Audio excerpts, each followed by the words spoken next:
Hey guys, coming at you here with your market update, going over the November stats early in December. Thought I'd come at you with a little bit of Christmas cheer. And today we're going to talk specifically about residential freehold properties. This is the area that we focus on the most on our team. And this is your kind of classic, 3 bedroom, 2 bathroom detached house in Hamilton. So in November, residential freehold properties, the average sales price was 803,000. So just over 800, which is 10.7% lower than last year, and there was actually 43% less sales in November than last year as well.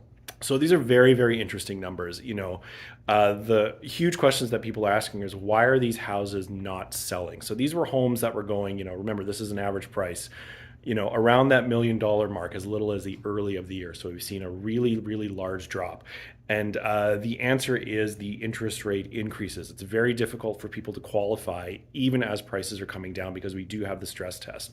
So just to give you a little bit of an example, we've had our final interest rate increase of the year just in time for Christmas. Thank you very much, Bank of Canada. I'd rather take a lump of coal in my stocking. Thank you. Which is pushing the prime rate up at banks to around 6%. But you have to qualify at prime plus 2% with the stress test. So that means that people are needing to qualify at an interest rate of 8% on their mortgage. So let's say you purchase that $800,000 house, you put $100,000 down, so you're carrying a $700,000 mortgage. And let's say you have an average house, let's say you have an after tax household income of $80,000. So just your interest payments alone on a $700,000 mortgage at 6% would be $42,000 per year. So that's just over 50% of your household income that you would have to qualify at. But remember, they're qualifying you at actually 8%. So if you have a $700,000 mortgage, that would be $56,000 in interest payments just alone. So that is a whopping 70% of your household income if you have an $80,000 after tax income. So that is very difficult to qualify. No one's going to pay 70% of their income just in interest on their mortgage payments. Then you have your car, your gas, your insurance, your utilities. If you have kids, we all know how expensive kids can be. Wonderful. We love them. We adore them. But they got to eat. Anyway, so what is going on in the market in general? I can tell you anecdotally, we're going on tons of appointments. People are still buying and selling real estate, specifically in the move up and downsizing market. So people who already own a home, there's still a significant amount of equity, and those higher priced homes are coming down in price, so people are allowed to make those upgrades, especially if folks have been in their house for a long time and they have a substantial amount of equity. They can put a large down payment down, carry a small mortgage, and accomplish their goals.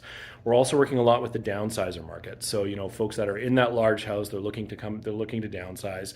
The math works. If they have a significant amount of equity, they can buy that smaller home, lower maintenance, lower property taxes, and get them into those houses. So people are still buying and selling real estate.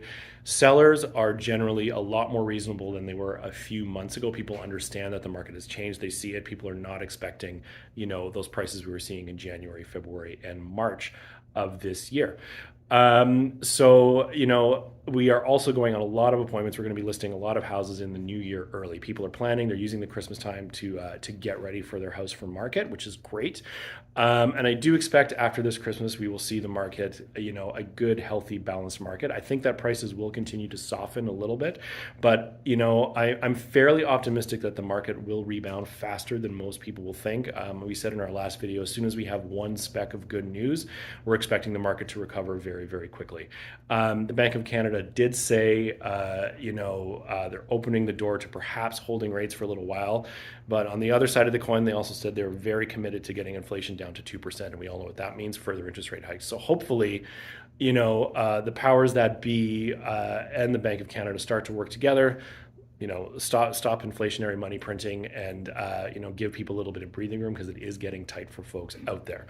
So, until the stress test is either reworked or suspended or, who knows what, it's going to be difficult for folks to qualify with sort of average household incomes for these higher prices. Will need to come down significantly with these interest rate increases. So for a seller, what does this mean? Have a great plan in place, work with a great team, make sure that you're positioned correctly in the market to sell.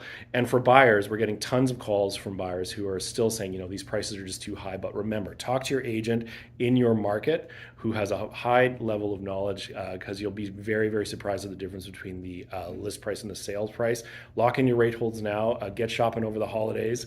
And if you guys have any questions, as always, with your unique real estate situation, please do reach out. Consider us a resource. Happy to chat with you anytime, even if you're not considering buying, selling, or investing in the near future. And speaking of investing, tons of investors are out there right now who are sitting on cash or sitting on equity in their other homes, looking to deploy that capital as prices come down because rents are still very, very high. It is a very good opportunity to acquire a second property if that is something that is interesting to you. Anyway, thanks for taking the time to watch this video. Wishing you and your family the very best Christmas season. Looking forward to seeing you all in the new year, probably sooner than that, but we'll talk soon. Thanks for now. Bye.